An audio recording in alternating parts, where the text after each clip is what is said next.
Mana rero tuje kugushima, turagushima kubw'uyu mwanya mwiza. Ndagushimira abakunzi b'ikiganiro ibanga ry'ubugingo buhoraho. Umwanya nk'uyu nguyu ndaramutsa abakunzi bose kandi mbifuriza ibyiza bituruka ku Uwiteka. Reka amahoro y'Imana abane namwe mwese. Nk'uko rero mubimenyereye, tumaze iminsi twiga ku byerekeranye no kwihana. Ndagira ngo uyu munsi nk'uko nabibasezeranije n'ubundi dukomereza aho ngaho, ariko kandi ntihari ijambo dusangira ijambo. Abakunzi bacu abaduteze amatwi, mufite uburyo bwo kuvugana natwe binyuze ku murongo wa 0784110334 0784110334. Ejo bundi buriya rero ubwo hari kwa gatanu twavugaga ibyerekeranye no kwihana. Hari ibyanditswe bimwe na bimwe twagiye dusoma, ariko kandi tugaragaza ahantu inkomoko yabyo, uburyo Yesu Kristo ubwe, ariko uretse na Yesu Kristo n'uwaje kumutegurira ari we Yohana Umubatiza, yaje nta kindi avuga uretse guhamagarira abantu kwihana bakizera ugiye kuza. Uwagombaga kuza rero si uwundi, ni Yesu Kristo. Yesu Kristo nawe aje ati nimwihane kuko ubwami bw'ijuru bwegereje. Iri jambo yarisubiyemo, ariko kandi aritegeka cyangwa se aribwiriza n'abigishwa be kugira ngo bagende bavuga mu mahanga yose ubutumwa. Aho bageze hose ubutumwa bavuga bwira abantu kwihana bigaragara nk'ikintu cy'ibanze mu rugendo rujya mu ijuru cyangwa mu nzira y'ubugingo buhoraho. Niba ushaka kumenya ibanga ry'ubugingo buhoraho rwose, ukaba wararangije kumenya icyo uri cyo, ukamenya n'Imana icyo ari cyo, icyo usabwa si ikindi, ni ukwihana. Ikintu cy'ibanze ugomba kwihana. Kwihana rero ni ukuva mu myumvire wari ufite, ukareka ibitekerezo byawe, ukareka inzira zawe, noneho ukiyegurira Imana. Ni ukugarukira Imana mbese mu yandi magambo, kuko icyaha twakoze, uzi ko umuntu yimuye Imana maze akagenda akikorogosherera ibitega mu rutare, akagenda akidodera ibicocero, akagenda akishakira ibisubizo by'ibibazo bye. Uko niko umuntu yagiye kure y'Imana. Uko urushaho kugenda ushakisha ibisubizo by'ibibazo byawe, uko urushaho kugenda wicira inzira, uko urushaho kugenda wishakishiriza mbese ibijyanye n'ubushobozi bwawe n'ubushake bwawe, ubwo ngubwo umenye ko ari na kuri kurushaho ujya kure y'Imana. Icyo usabwa rero si ikindi uretse kwihana. Urasabwa kwihana kugira ngo wongere usubire mu mwanya wawe, kuko Imana hari aho yakuremeye, hari icyo Imana yagushakagaho, hari umugambi Imana yari gufiteho. Ntushobora rero gusubira mu mugambi w'Imana utihannye. Kwihana ni rwo rufunguzo, niyo nzira imwe rukumbi yatuma ugaruka mu busabane n'Imana, niyo yatuma ugaruka mu mwanya wawe. Imana iti nugaruka nzakugarura kandi nkwicaze mu mwanya wawe. Nugaruka nzakugarura maze nkwicaze hahandi wari ukwiriye kwicara cyangwa se ahawe wagenewe.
iby'Imana ikora rero si ibindi, ni ibyiza gusa. Nta kibi Imana ikora, kandi n'ikikwifuriza ni uko wagaruka, ni uko wayigarukira, kuko ngo nuyigarukira nayo izakugarukira, ariko nuyireka nayo izakureka. Kuko Imana yacu idafata ku ngufu. Ni nayo mpamvu idusaba kwihana, ngo nugaruka nzakugarura, nzakugarura maze uhagarare imbere yanjye. Uzisomere muri Yeremiya igice cya 15 n'umurongo wa 19. Aya magambo uzayasangamo. Nugaruka nzakugarura maze wongere usubire mu mwanya wawe, uhagarare imbere yanjye. Nzongera nsabane nawe, nzongera mbane nawe. Iki kintu nakunze kukivuga, hari uburyo tugaruka ariko mu mitima, noneho Imana ikatugarura mu mwanya. Wopfa gutekereza gusa kugarukira Imana. Igihe cyose ubitekereje mu mutima wawe, nka wa mwana w'ikirara ubwo yari ahantu adafite n'uwamucira kari urutega, ngo yageze aho yisubiramo aravuga ati ariko wasubira kwa data. Wasubira kwa data, ko data afite ibintu byinshi, ibintu bibasha guhaza abantu ndetse bakabisagura. Kuki jyewe nakomeza gupfa urw'agashinyaguro gutya?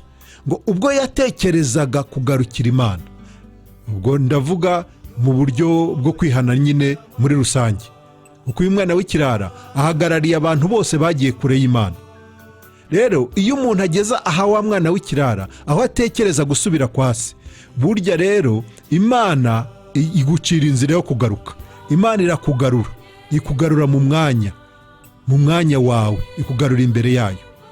Niyo mpamvu rero iki kintu cyo kwihana ari ikintu cy'ingenzi, ni ikintu mbese cy'ibanze mu bintu byose bigomba gukorwa cyangwa se bibasha gukorwa mu buryo bwo kwihana. Reka nakira abakunzi bacu. Ndabona hariho abantu bagerageza gutelefona, sinzi niba hari ikibazo baba bafite cyangwa se niba baba bahamanya nanjye yuko ikintu cy'ibanze mbere yo kwinjira mu bwami bw'Imana, ikintu cy'ibanze usabwa, niba wumva ko ari ukwihana cyangwa se ukaba uvuga utoya yewe mbona ko icy'ibanze ari iki n'iki, rwose ndagira ngo tuganire muri aka kanya. Ntabwo nshaka kwiharira ijambo, ibyanditswe byo ni byinshi, abantu bavuga byinshi, ariko kandi reka nsabe buri wese kugira icyo abivugaho. Reka dufashanye, reka twunganirane, reka tujyane, reka mbese tubane muri iyi gahunda. Akaririmbo ni akaririmbo kavuga kati iby'Imana ikora, kandi n'abari mu byago bakwiriye kubishima.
Reka dukomeze tuvuga tuti nta kintu kirenze kwihana mu bintu byose, mu butumwa bwose buvugwa. Ubutumwa bw'ibanze ni ukwihana. Wamara kwihana none ukabona gukora ibindi, kuko igituma iki kintu ari ingenzi ni uko ushobora gukora ibintu byiza byose. Ndavuga ibintu byiza byose bibaho, ibikorwa byiza byose bibaho, mbese abana b'abantu babasha gukora. Ariko niba utarihannye, ibikorwa byawe byose bikagenda bigahinduka imfabusa. Ibyo wakoze byose bigahinduka imfabusa. Mbese iki kintu kijyanye no kwihana nicyo kintu kikwinjiza ahantu ushobora gukoramo noneho ibintu bizima, ibintu byemerwa, ibintu bifite agaciro. Utarihana ni ukuvuga ngo uri gukorera mu gihombo. Ushobora gukora ibintu byiza byinshi, ugakora ibintu byiza byinshi koko by'ingirakamaro, ariko kandi niba utarihana ni ukuvuga ngo uri gukorera mu bwami bwa Satani. Kandi ngo abatanditswe mu gitabo cy'ubugingo bose, uko niko Yohana yabibonye, ngo yabonye ibitabo, ngo maze ngo habumburwa n'ikindi gitabo, ngo icyo gitabo ngo akaba ari igitabo ngo cyanditswemo amazina y'abari mu isi bose, ariko kandi babandi banditswe nyine mu gitabo cy'ubugingo, babandi bizeye umwana w'Imana, babandi bakijijwe, bamwe bavutse ubwa kabiri, ngo abo ngabo bose Yohana yabonye ngo abanditswe muri icyo gitabo bahamagarirwa kugira ngo bahabwe ingororano. Kuko abatari muri icyo gitabo cy'ubugingo ngo ibikorwa byabo ntabwo byigeze bivugwa, ntibyigeze bisomwa, ariko abanditswe mu gitabo cy'ubugingo ngo buri wese yagiye ahabwa ingororano zihwanye n'ibyo yakoze. Rero kwihana bituma wandikwa mu gitabo cy'ubugingo.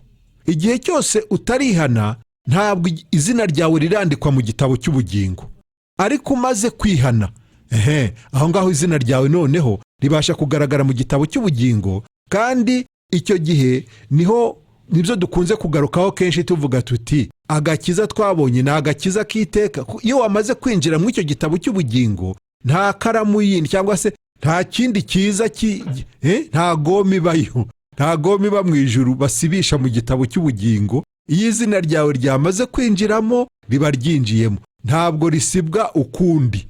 Sinzi niba hari n'uwasaba abasenga amasengesho yo kurikuzamo, sinzi niba byakunda, ariko kandi nta n'uwabikora. Ninde wabikora? N'umusazi ahari, sinzi niba yabikora. Izina ryawe iyo ryanditswe mu gitabo cy'ubugingo, burya nyine uba wahawe agakiza, kandi agakiza k'iteka. Ubugingo buhoraho rero bufitwe na babandi gusa banditswe mu gitabo cy'ubugingo. Kandi kugira ngo wandikwe mu gitabo cy'ubugingo nanone, icyo usabwa ni uko ubanza kwihana. Ese waba warihannye? Utese ndihana iki? Yewe ntabwo nibye, sinzi uwo twigeze kuganira ambwira ati yewe ntabyo mbona byo kwihana, yewe nta byaha nzi nkora, ye rwose ndi umutagatifu. Ese uri umutagatifu ushingiye kuki? Ushingiye ku bikorwa byawe cyangwa ati yewe vraiment nta bikorwa bibi nkora niki? Kuba rero byonyine ugifite ibyo bitekerezo, utekereza yuko uri uwera, uri umutagatifu ushingiye ku bikorwa byawe byiza, ibyo byonyine biragaragaza yuko utarihana. Kubera iki? Kubera yuko ukirebaho, ukiri nyamwigendaho. Ni ukuvuga ngo ni wowe wirwariza, ni wowe ugerageza gukora ibikorwa byiza, ni wowe wiyobora, uri umwami w'ubugingo bwawe. Igihe cyose ukiri umwami w'ubugingo bwawe rero birumvikana yuko utarihana. Ariko numara kumenya yuko wowe ntacyo ushobora kwihinduraho, wowe ntacyo wimariye, wowe nta nicyo wakwigezaho, n'imirimo yawe myiza ntacyo yahindura, ntiyabasha kuguhesha ubugingo, ntabwo yakwinjiza mu bwami bw'Imana. Utaramenya ko ibyiza byose wakora ntacyo bishobora kumara kugira ngo ubashe kubona ubugingo, utarabimenya, ubwo ngubwo ntabwo urihana. N'ibyiza ukora byose uri gukorera mu gihombo, ahubwo bizagira icyo bimara ubwo uzamenya ko wowe ntacyo ubashije gukora, kandi inzira zawe zose nta handi zakugeza uretse mu irimbukiro. Ubwo nibwo uzamanika amaboko ugahindukira ukavuga uti mwami, ubuzima bwanjye bwose ndabukweguriye, byose mbishyize mu maboko yawe, ibyo ushaka aba ari byo bimbaho. Ubundi numara guhindukira, ibisigaye ndakubwiza ukuri uzampa ubuhamya. Hari umuntu uri gukomeza gutelefona, ariko ndabona ahagaze, yongere niba hari ikintu yumva gihata ku mutima we. Ariko kandi tumenye ngo turi kwiga ijambo ry'Imana, ntitugomba kugira amagambo y'imburamumaro tuvuga. Nta magambo, ijambo uzi ko ritabasha kugira uwo ryungura, rwose iryo ngiryo ryigumanire niba uri umuntu muzima. Ariko kandi niba ufite ikibazo mu mutwe, nanone ubwo ubasha kwikorera ibyo ushaka byose, kuko ntawe wabuza umusazi gusara, cyangwa se ntawe wabuza umupfu guta ibitabapfu, nyine urabyumva nawe. Ariko reka nizere yuko abo turi kumwe mu gihe nk'iki ngiki ari abantu bafite umutima bashaka kumenya ukuri kw'ijambo ry'Imana. Niba ushaka kugira icyo uvuga rero, niba ushaka kugira icyo wunganira, ngwino ariko wikigikirije ijambo ry'Imana. We kuza gusa kwica gahunda. Abantu bica gahunda, Bibiliya iravuga ngo tubacyahe. Iryo ni itegeko rya Bibiliya, ducyahe abagenda bica gahunda. Rero uramenye ntiwangirize abantu bibereye mu materaniro, abana b'Imana bashaka kumva ukuri kw'ijambo ry'Imana, rwose ntubavangire. Ndakwinginze mukundwa, niba rwose ufite uwo muco wo kuzana akavuyo, ndakwinginze ihangane kandi n'Imana ikugirire neza. Reka rero dukomeze tuvuga tuti nta muntu n'umwe uzinjira mu bwami bw'Imana, nta muntu n'umwe uzahabwa ubugingo buhoraho ngo kubera yuko yitwaye neza. Nta mirimo y'umuntu izageza umuntu mu ijuru, nta bikorwa byiza by'umuntu bizageza umuntu mu ijuru. Inzira ijya mu ijuru ni imwe gusa, ntabwo ari inzira y'umuntu, ni inzira ya Yesu Kristo. Ni Yesu Kristo ujyana abantu mu ijuru, niwe ubahesha ubugingo buhoraho. Ari nayo mpamvu umuntu akwiriye guhindukira, akava mu byo yibwira, akava mu nzira ye, akava mu bikorwa bye, akava mu bushobozi bwe, sinzi ibintu yitwazaga n'iki, ibyo byose akabyegekaho, akabishyira iruhande, maze agahindukirira umwami Yesu. Umwami Yesu gusa niwe ufite ububasha bwo kutugeza mu ijuru. Uko kumuhindukirira rero, umwegurira ubugingo bwawe, nicyo twita kwihana. Mbese ni ukwivaho, ugahindukirira Yesu, ukamwegurira ubugingo bwawe, ukavuga uti menye neza ko ari wowe gusa. Hari indirimbo twakomeje kumva kare ivuga ngo Yesu gusa. Ni Yesu gusa, ni Yesu gusa wabasha kuguhesha ubwo bugingo, ni Yesu gusa wabasha kuguhesha agakiza. Ni Yesu gusa. Iri jambo ndarikunda cyane, ni Yesu gusa. Sinzi, wenda reka twongere twumve aka karirimbo, wenda kagira icyo katumarira cyangwa se kagira icyo katubwira.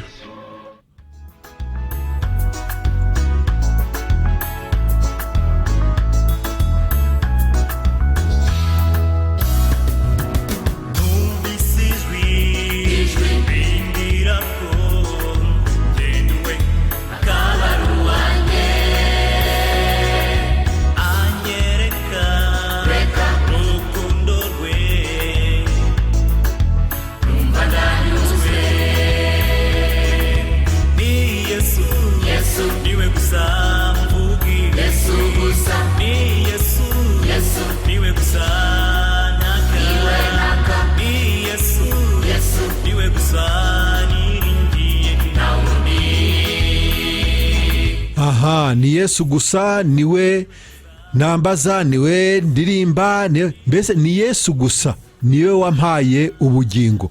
Uyu nguyu niwe aje kunshaka. Aribyo umuririmbyi yaririmbye mu Cyongereza avuga ati be looking for me.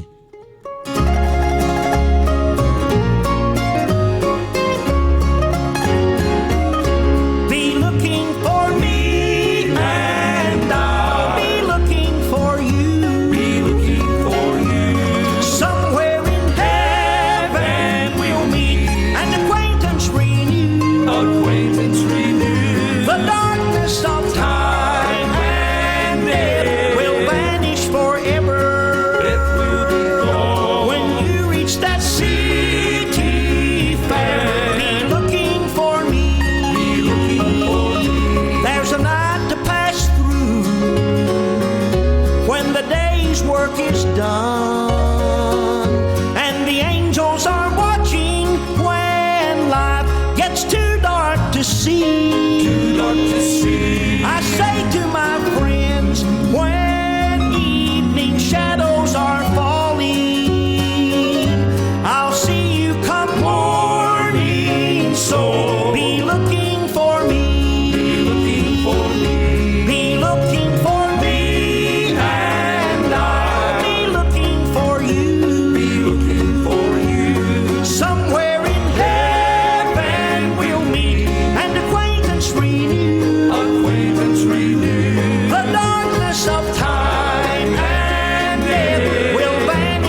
throne, giving praise to his name while kneeling long at his feet. We kneel at his feet. As you go about that land where they last forever, you'll meet lots of friends there, so be looking for me. Be looking for me. Be looking for me, and I'll be looking for you.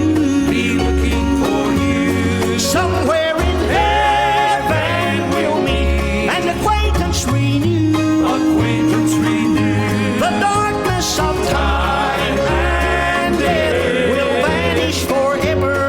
Death will be gone. When you reach that city fair, be looking for me. Looking for me. Be looking for me. halo Ese ashimwe pastor. yesu ashimwe cyane Damascene. Mumeze neza se? Turashima Imana. Yagiye gushyirwa nakurikiye kwihana n'ingenzi. Yego yego. Gusa nyine kibabaje nuko abantu bigishwa kwihana nabi. Hari ubwo umuntu ajya nko mu cyumba rimwe na rimwe ugasanga abantu batangiye saa 12 batura kugera saa 6 abantu ntibarezwa. Ugasanga nyine kwihana abantu bazi nuko amagambo gusa, mbese nicyo kibazo kiriho. Yego. Kandi ibyo bireze rwose mu matorero menshi bazi ko kwihana ari ukuvuga amagambo cyane ndetse n'ubuhanga. Ariko kandi nk'uko watwigishije kandi ko kwijambo ry'Imana ari ukuri, kwihana no guhindukira. Yego. Gusa nyine na bene data bose bakiri muri ibyo, wenda Imana izabafasha bamenye kwihana nyakuri. Yego. Kuko ibyo umuntu yagiye bibamo igihe kinini nyine azi ko uko kwihana, kuvuga amagambo kenshi ndetse no kurira n'ubuhanga bwinshi ari byo bifite umumaro, ariko nk'uko umuntu yakurikiye ukuri, kwihana no guhindukira. Yeah. Imana iguhe umugisha pastor, turi kumwe. Urakoze cyane Damascene. Ibyo byo abantu bigishijwe kwihana kundi, nkuko Pawulo avuga ati hari ubutumwa bundi, hakaba na Yesu wundi, ndetse ubwo butumwa bukabwirizwa mu mwuka wundi. Ibi ngibi ni ukuri. Umuntu ashobora kukubwira Yesu ukagira ngo ni Yesu wapfuye, Yesu wabambwe, Yesu wazutse, uyu Yesu mbese muzima uriho. Ariko kandi ugasanga wajya kureba neza ugasanga ni Yesu wundi ari kwivugira. Izina rya Yesu ryabaye iturufu, umuntu wese abasha kurivuga, kandi kubera ko abantu nabo baba bishakira Imana, bakumva uvuga Yesu nabo bagahurura bagashika bakaza, none umuntu akabibwirira ibintu bakabimira bunguri nk'abana b'ibitambambuga nyine batazi ibyo ari byo. Nuko abantu bakaba muri ibyo, ubuzima bwabo bukagenda bugahinduka ikindi kintu. Mbese ibyo bintu byo kwihanisha abantu, iteraniro rigatangira saa moya cyangwa saa 12 wa mugani, ariko bikagiyo abantu bakageza saa 4 ngo barakihana, ngo Imana, ngo umwuka wera, ngo aracyababaye, ngo aracyarakaye n'iki, ngo hari abantu ngo batariyeza neza, ngo mwihane, ngo mwibuke, ngo n'utuntu n'akantu wakoze umukiri uruhinja, ngo n'amenyo wariye ibere rya nyoko cyonka, ibintu nk'ibyo ngibyo. Gusa ndihana ibiki kweri? Ubwo ni ukwihana iki? Urihana ibikorwa wakoze. Oya, wowe va mu nzira zawe, iveho, hindukira, garukira umwami. Menya ko wowe ntacyo wakora cyatuma ubona ubugingo buhoraho, maze wiringire utsindishiriza abanyabyaha, bityo ubone gutsindishirizwa.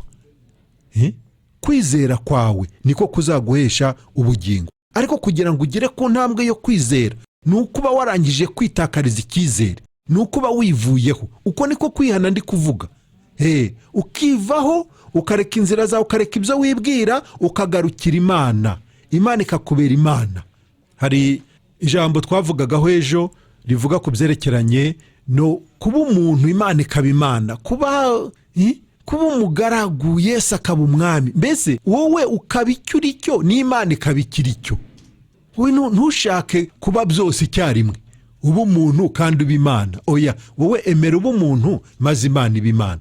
Kandi nureka Imana ikaba Imana, ni ukuri izakumanira, izakugirira neza, nawe uzishima, uzanyurwa. kandi Yesu nakubera umwami azakuyobora mu nzira nziza, azakurwanirira, azagukoresha, kandi nagukoresha ntabwo uzavunika, ariko uzi kuvunika uri gukora wibwira ngo uri gukorera Imana, kandi ari wowe uri kwikorera, uri gukoresha imbaraga zawe, uri gukoresha ubwenge bwawe n'iki. Reka Yesu abe umwami maze wumve ukuntu uruhuka. Yesu niwe buruhukiro bwacu. Nta muntu ushobora kuvunika kandi ari muri Kristo. Muri Kristo reka tuhagereranye no mu modoka, nubwo harenze kuba mu modoka. Mu modoka ni mu ndege sena, mbese hahandi ubasha kuryamuka nisinzirira, ariko kandi ntibitume utagera iyo ujya. Aho niho muri Kristo, aho ngaho niho muri Yesu. Reka rero ukomeze ugubwe neza dusangira ijambo. Niba uri ku murongo nawe, ngwino tuganire, ngwino nawe uvuge uko wumva iki kintu kijyanye no kwihana, kubera ko wa mugani uko Damascene bivuze, abantu babwiwe kwihana kundi ugasanga rero baratakaza umwanya kandi baravunika cyane, ubwo bashaka ikintu kijyanye no kwiyeza. Oya, kandi rero nanone reka mbabwire iki kintu, ntabwo kwihana biteye isoni. Oya, ntibikojeje isoni kwihana. None se niba utaruzi ikintu ubu ngubu ukaba ukimenye, none ibyo wakoraga wibwira ko ari byo, none ukaba umaze kumenya ukuri, guhindukira ugakora ibijyanye n'ukuri, bigutwaye iki? Ikibazo kiri hehe niba utaruzi ikintu? Nk'ubu ngubu ibyo nkubwira none ntabwo ngewe ejo bundi nari mbizi, none ndabimenye, cyangwa se ejo narabimenye, none ndi kwamamaza ibyo numvise, ariko kandi ntibinteye n'ipfunwe kuvuga ko ejo bundi buriya nari muri ibi, navugaga ibi, nakoraga ibyo. Ikibazo kiri hehe? Ikibazo ahubwo cyankoze isoni ni ukutamenya ubupfu bwanjye, menye ko ntacyo nzi.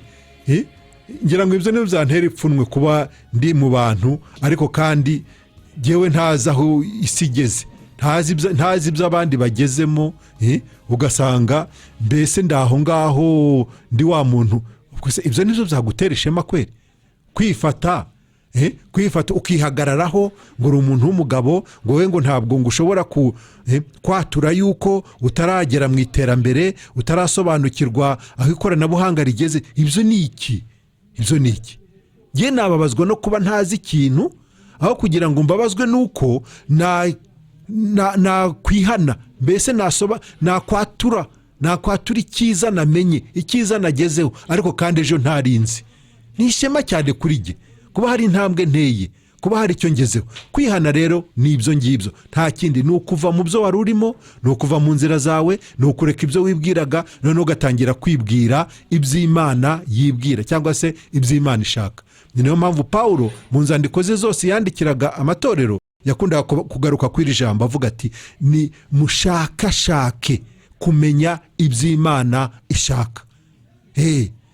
Tumaze kumenya ubushake bw'Imana, icyo gihe turihana, kandi twihana neza twivuye inyuma, ndetse hari naho bidukoze isoni, nk'uko Yobu yabigenje mu gice cya 42 ku murongo wa 6, niho yavuze ati, ibyawe nari narabyumvishije amatwi, ariko noneho amaso yanjye arakwirebera.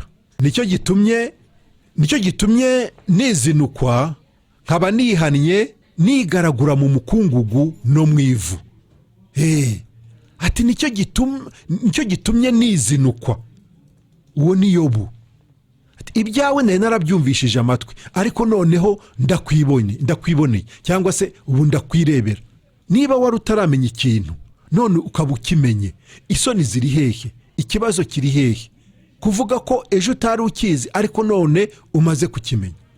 Kumenya kuvuga ko inzira wari urimo wari uzi ko arizo nzira z'ukuri, none usanze ari iz'amafuti. Inzira wari urimo ari inzira yaganaga mu irimbukiro, none ukaba umenye ko hariho inzira ijyana mu bugingo, ukaba ariyo uhindukiriye cyangwa se winjiyemo. Ikibazo kiri hehe? Kwihana nta soni biteye bakundwa, nta soni na busa kwihana biteye, ahubwo ni isoni, ni n'ubupfu umuntu kunanirwa kuva mu nzira mbi yari arimo, kandi yamaze gusobanukirwa ko ari mbi, noneho akagira ipfunwe ryo kubona ngo bazavuga iki, ngo nibabona ngarutse mu nzira ngo nje mu nzira bazavuga ko nari narayobye. ubundi se ni hehe uri uretse mu buyobe? Ubundi uri he uretse mu buyobe? Urabona jyewe, reka twumve uyu. Halo. Nta ubipa, ntidushaka amagambo y'imburamumaro rwose. Ibyo bintu nabibasabye muramenye, kandi mushobora guhemukira abandi namwe mutiretse, kuko ntazongera kwakira telefone mu ijambo ry'Imana, mbese mu biganiro nk'uku nguku. Bakundwa, navugaga ko bidateye isoni kwihana. Ari nayo mpamvu rwose abantu bihannye, abantu batahuye ukuri. Ibi bintu bijyana n'ubuhamya. Umuntu wese watahuye ukuri, wari mu nzira yo kurimbuka, uyu munsi akaba yarasobanukiwe inzira y'ubugingo. Umuntu wari mu mwijima, uyu munsi akaba ari mu mucyo. Rwose iki kintu ni ikintu yamamaza, ni ikintu avuga ashize amanga, ni ikintu ahimbariza Imana, kubera yuko Imana ariyo yamuhumuye. Avuga ati nari impumyi ariko ubu noneho ndareba. Kandi ni kubw'ubuntu bw'Imana, si uko nabaye igitangaza, ntacyo nakoze, ntacyo natanze, ahubwo ni Imana yangiriye ubuntu, ni Imana yangiriye imbabazi. Icyo kintu kigatuma abandi bantu bakiri mu mwijima nabo babasha gushaka Imana, babasha kwambaza Imana. Vuga ati Imana, wewe wakuye kanaka hariya, nanjye ndagusaba kugira ngo uhankure, nanjye ndagusaba kugira ngo usange ahangaha ndi, umurikire. Mana, ndagowe, ndaboshywe, hari ingoyi y'ibyaha imboshye. Mana, ndagusaba kugira ngo unyereke inzira zawe, nanjye nzigenderemo. Umuntu w'ukuri, umuntu ufite umutima uzira uburyarya, niko abwira Imana, niryo sengesho rye. Uri mu mwijima, urasaba Imana kugira ngo ikumurikire, noneho uyisange. Si ukuvuga ngo Imana ikumurikire noneho ukomeze mu nzira zawe. Urasaba Imana kugira ngo ikumurikire, noneho wowe uyisange. Voilà, iki nicyo kintu Imana ibishaka kumva. Iri ni ryo sengesho ry'intashyikirwa Imana ibikeneye kumva ku muntu. Umuntu rero utarihana, uyu munsi ubutumwa bwiza buramuhamagarira kwihana. Reka twumve uyu. Halo. Muraho neza. Umuntu wihanye yarangwa n'iki? Niko, ubu telefone ufite gahunda cyangwa ufite okay. Rero iyo umuntu yihannye, ngira ngo ikintu yarabaje ngo umuntu wihannye arangwa n'iki? Umuntu wihannye arangwa n'ubuzima bushya nyine. Ntabwo aba akigendera muri za nzira yagenderagamo, ntabwo aba akigendera ku byo yibwira.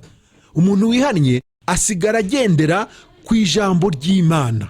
Iki nicyo kikugaragariza ko wihannye. Kandi ntabwo ushobora na busa kuguma uri wa wundi kandi warihannye. Ibyo ntibibaho. Ibyo ntibibaho. Reka twe gutanguranwa. Iki kintu nkunda kukirinda cyane iyo mvuga ubutumwa. Ntabwo nkunda gushyira imbere ibikorwa. Ntabwo nkunda gushyira imbere ibikorwa by'umuntu. Iteka isaba ko umuntu yabanza gushyira ibikorwa bye hasi, agashyira inzira ze hasi. Ari nako kwihana nyine turi kuvuga ahangaha.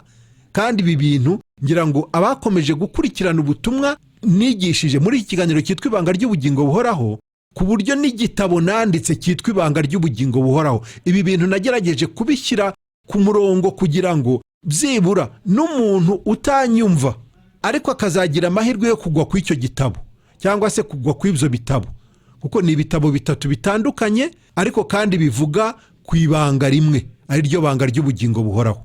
Igitabo cya mbere nababwiye ko ari igitabo kigaragaza kamere muntu, ariko kandi kikagaragaza n'Imana, kigaragaza umutima w'Imana, kikagaragaza n'umutima w'umuntu.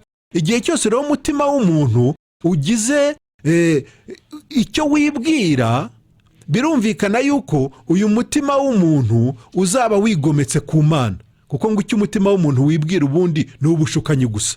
Nta kindi umutima w'umuntu ukora, ngo nta n'ikirusha umutima w'umwana w'umuntu gushukana. Ariko iyo umuntu aretse kwibwira ibyo umutima w'umubwira, noneho akibwira iby'Imana yibwira, cyangwa se agashaka kumenya ubushake bw'Imana, uwo niwe muntu muzima, uwo niwe turi kuvuga, umuntu wihannye.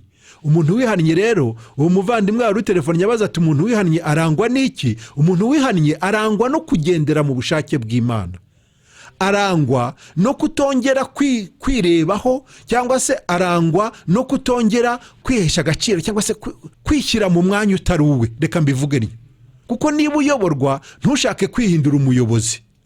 Reka Imana ikubere umuyobozi, wewe wemere kuyoborwa. Umuntu rero wihannye arangwa no kuyoborwa n'umwuka. Ari nayo mpamvu igice cya 3 aho ngaho niho hari indunduro noneho y'ubutumwa bwiza, hahandi mu buyobozi bw'umwuka. Icyo kintu nakigishijeho biratinda. Nagaragaje kamere muntu mu gitabo cya mbere, ibanga ry'ubugingo buhoro igice cya mbere, ngaragaza kamere muntu, ngaragaza umutima w'umuntu, ngaragaza n'umutima w'Imana. Ibi ngibi icyo nabikoreye ni ukugira ngo umuntu nagereranye umutima we n'uw'Imana abashe kwitakariza icyizere. Kandi igihe cyose umaze kwitakariza icyizere birakorohera kugira ngo wizere undi. Umuntu rero maze kumenya ko ari umunyabyaha biramworohera kwizera utsindishiriza abanyabyaha, kuko icyo gitabo kirangiza nyine kigutungira agatoki ahari igisubizo cy'ikibazo cyawe, kuko kibanza kikwereka ibibazo by'umwana w'umuntu, kikakwereka noneho kugeza igihe wowe ubwawe usanga uri akahebwe. Noneho umaze kwisanga uri akahebwe, icyo gihe ubasha kwitakariza icyizere. Niba witakarije icyizere rero ni hahandi ubaza nk'uko aba bavandimwe bo mu itorero rya mbere cyangwa se bariya bumvise ubutumwa ku ntumwa, bamwe bavuze bati none bene data tubigenze dute? Petero akababwira ati mwihane mwizere umwami Yesu kandi mubatizwe mu izina rye. Rero iyo umaze kugera hahandi witakariza icyizere, mbese ubona ko wabaye akahebwe, aho ngaho niho icyo gitabo kikwereka noneho igice cya 2. Igice cya 2 kikubwira ibijyanye no kwihana, kwizera n'agakiza. Icyo ni igitabo ibanga ry'ubugingo buhoraho igice cya 2. Kikubwira kwihana, kandi ni kwihana nyako, ntabwo ari kwa kundi umenyereye nyine twavugaga. Kikakubwira kwizera, kandi kwizera nyako. Kikakubwira ibijyanye n'agakiza, kandi agakiza tuvuga twebwe ni ka gakiza kiteka. Ntabwo ari ka kane bavuga ngo waretse inzoga none ejo kubera ko wazisubiyeho ubwo waguye utakaje ubugingo, ibintu nk'ibyo ngibyo. Oya, turakubwira agakiza nyako kandi agakiza kiteka. Icyo ni igice cya 2. Noneho rero umuntu wihannye akizera hari ikindi kintu akora. Icyo akora rero si ikindi, ni ukwemera kuyoborwa n'umwuka. Igice cya 3 cy'igitabo cy'ubugingo buhoraho nta kindi kivuga uretse ubuzima bw'umwuka. Umuntu wamaze kwihana, umuntu wamaze kwizera, ikimuranga ni ubuzima bwo kuyoborwa n'umwuka. Uwo ngo ntaba kigendera ku myumvire ye, uwo ngo ntaba kigendera ku byifuzo bya kamere ye, ahubwo ahora iteka ashaka kumenya iby'Imana ishaka kugira ngo abigenderemo, kandi yishyigikirije ubuntu bw'Imana. Ubuntu bw'Imana bukamubashisha kugendera mu bushake bw'Imana. Reka umwuka w'Imana agufashe, akubashishe kumva neza iri banga. Ariko kandi nanone Imana niguha uburyo uzibikeho ibi bitabo uko ari 3. Ndakubwiza ukuri, niba ushaka Imana koko, niba atari ibindi bintu ugamije, ukaba ufite ibi bitabo 3, ukaba ubifite mu nzu yawe ari ibyawe, ufite ubushake bwo kubisoma, ndakubwiza ukuri, niba hari ikintu navuga iki, niba hari ubutunzi bubaho, ndavuga ubutunzi bwo mu buryo bw'umwuka. Niba hari ikintu cyiza kibaho, niba hari ikintu kizaguhesha amahoro, niba hari ikintu kizaguhesha umunezero, niba uri umukozi w'Imana, niba hari ikintu kizagufasha mu murimo w'ivugabutumwa, ndakubwiza ukuri, niba bitabo uko ari 3 bishake, kandi ndakubwiza ukuri uzatanga ubuhamya, uzashima Imana. Ni benshi banyandikira bambwira bati ni ukuri nasomye igitabo iki n'iki, wenda yasomye icya mbere gusa, ati numva nkeneye kubona icya 2 nakibona hehe.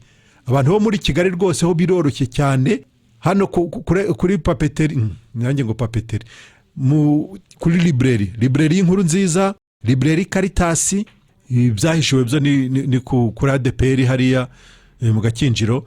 Yewe n'abantu bazi hariya kuri gare y'Iremera, mbese ubishaka na nimero zanjye wampamagara nanjye ubwanjye hano kuri radio ubuntu butangaje, akenshi niho mba ndi. Mbese ubishatse ntabwo wabibura, ariko ndakubwiza ukuri, niba ushaka kumenya ibanga ry'ubugingo buhoraho, soma ibyo bitabo. Reka twumve uyu muntu wa nyuma dusoza n'amasaha yageze. Allo Pastor Namse. Mwaramutse neza? Ni Makabanzi imushishiro. Yego Makaba. Urimo amatwi rwose kubw'icyo kiganiro. Yego. Rwose umuntu uzagirirwa ubuntu agashurirwa uko kwihana. Yego. uko ni ukwihana nyakuri rwose, iyo umuntu akwakiriye araruhuka. yego kuko igihe cyose wasangaga twihana, kubera ko iyo ureba ku mategeko, amategeko ahita kwereka ikindi utihannye, ibindi ibyo wakoze bibi. bityo ko ugiye mu materaniro, ugeze aho bateranye ugahaguruka ngo ukihana ugasanga ntibirangira. yego rwose byari byaratuyobeye, twarananiwe mbega, ariko tumaze kubyumva twumva rwose ni ukuri koko. ubwo rero nkaba nifuriza abantu rwose gutega amatwi, mbega bagahishurirwa ibyo banga kugira ngo bakire uko kwihana nyakuri. urakoze cyane Mpakabanzi. reka tugarukirize ahangaha rero bakundwa, iminota irarangiye, ariko koko umuntu wihannye nyabyo, ikintu cya mbere abona ni uburuhukiro. ni ukuri agira amahoro, aratuza, kuko wa mutwaro wamuvunaga aba yarangije kuwuhereza, ntawe aba agifite. icyo kintu rero kigatanga amahoro. ndangirije ahangaha bakundwa, mbasaba kugira ngo tuzongere tubane kuwa gatanu saa 4. Imana yo mu ijuru ibagiriye neza. nimero zanjye, kuko wenda mushobora kuba mutatumvise jingo itangira na jingo irangiza, hari ukuntu bikiri gutunganywa. nimero zanjye za telefone ngira ngo maze kuzimenyera, noneho reka mbabwire ko na Airtel nayo iri ku murongo 0773537213